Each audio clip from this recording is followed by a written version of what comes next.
Good morning, and almost noon now, and we're recording from one of the garden areas at the monastery. I think behind me you'll see some rather attractive lupins and Mexican mock orange and a few other things blooming. But this morning I just wanted to answer a few of the questions that people have sent me in my inbox. And some of them rather interesting and some rather sad, I think, at the same time. We had discussed some of the rather strange superstitions that have grown up in the church and around church divine services even in the past. For example, it was said that the priest, when he sits down, has to fold his phelonion over his shoulder because if the phelonion touches the floor, the grace will flow out of him into the floor. Now you might think that that's a little far-fetched, that somebody would actually say that, but I heard it myself in Greece. And of course the reason the Greek priests, who have very lightweight vestments, can fold their phelonion over their shoulder when they sit down is so they don't crease and wrinkle it in the back. But you see how these strange superstitions get started. And I'm going to tell a little Romanian story that some of you have already heard because I think it's useful at this point. It's where the young woman starts to cook corn and she cuts the ends off of it. And her husband asks her, "Why do you always cut the ends off the corn cobs before you cook them?" "Well, I don't know, it has to be done. You can't cook it otherwise. That's how my mother taught me." So she was curious and she went and asked her mother, says, "Mama, why do we have to cut the ends off the corn before we cook it?" "Well, I don't know, but you can't cook it otherwise. You have to do that." "Well, let's go and ask Bunica. She taught me that." So they went and asked old Bunica, "Why do we have to cut the ends off the corn before we can cook it? Why is it necessary?" "Pashta, I don't know, but that's what my mother taught me." So old Bunica, the great-grandmother, still alive, so they go out to the village and go to her house and ask her, "Bunica, why do we have to always cut the ends off the corn before we can cook it?" She says, "Well, I don't know why other people do it, but I always did it because I didn't have a pan wide enough. But you see, now it's become a doctrine that you have to cook it." Well, it reminds me of this first question that I got. "I have been told that a mother cannot be present at the baptism of her child. My son is 8 years old and just being baptized. Why am I not permitted to be at his baptism?" There's no such rule anywhere in the church. The reason why mothers were often not at the baptisms of their children in earlier times is because infant mortality rates were so high that they would not wait for the mother's recovery before they baptized the child. They would baptize the child quickly in case the child died, because it was so often the case that children did not make it through their infancy. So the mother wasn't able to be present at the baptism because the child was being baptized earlier than 40 days because of this. And then somehow this became fixed in people's minds. They forgot what the reason was, why it was done, how it came about. So now they turn it into a doctrine of the church, that the mother cannot be present at the baptism of a child. I think this is more predominant in Russia than, say, in Greece or someplace.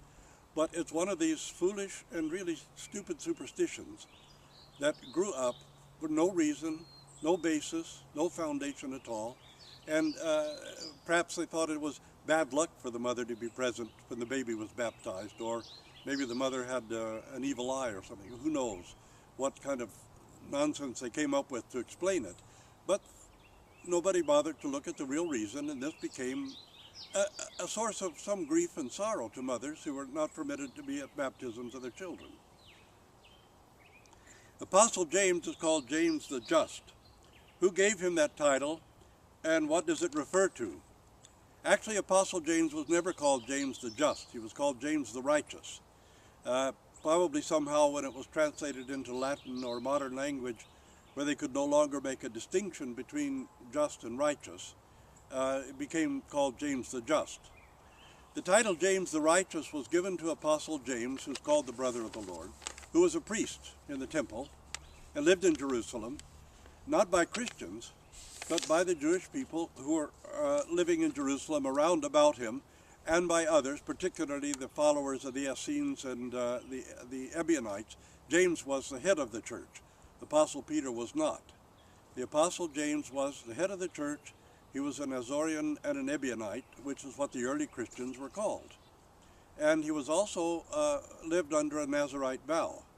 Now, James was so highly respected by everyone in Jerusalem, except, of course, the Herodians and the very strongly pro-Roman political schools, that people simply referred to him as the righteous one.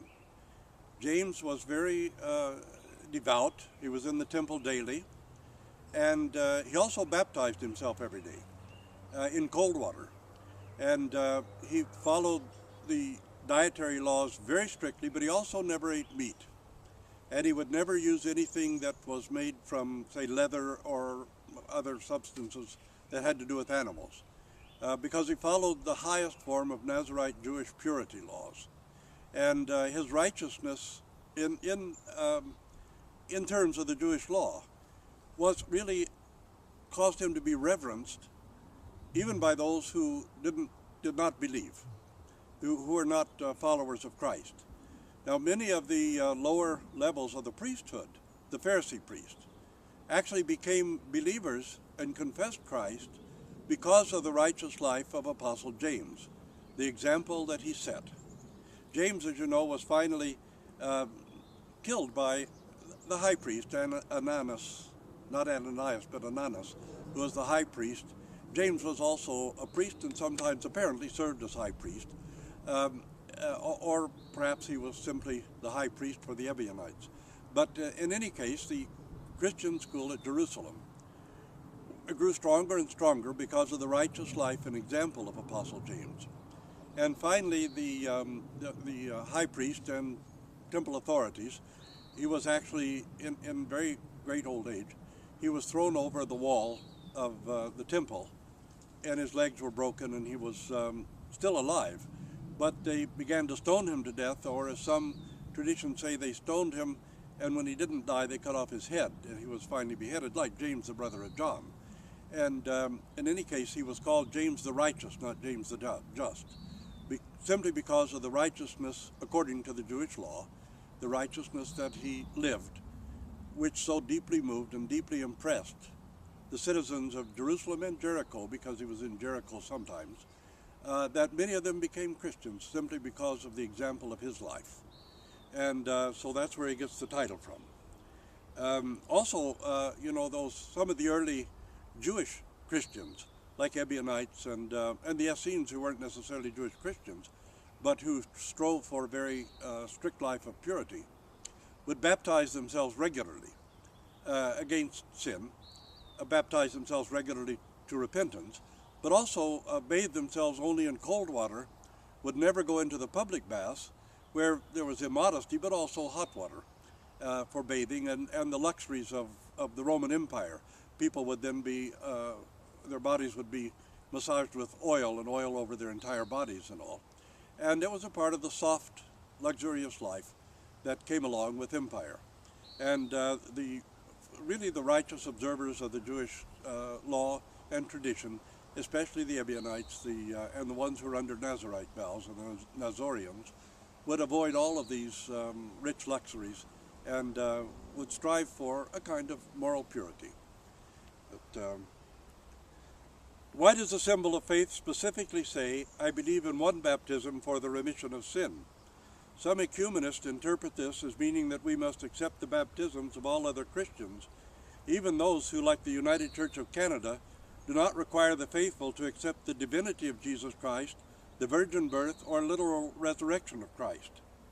There are other Protestants who completely deny the ever-virginity of Mary, and some who believe that Christ was not born God, but became God by adoption at the time of his baptism by John. How can we accept such baptisms?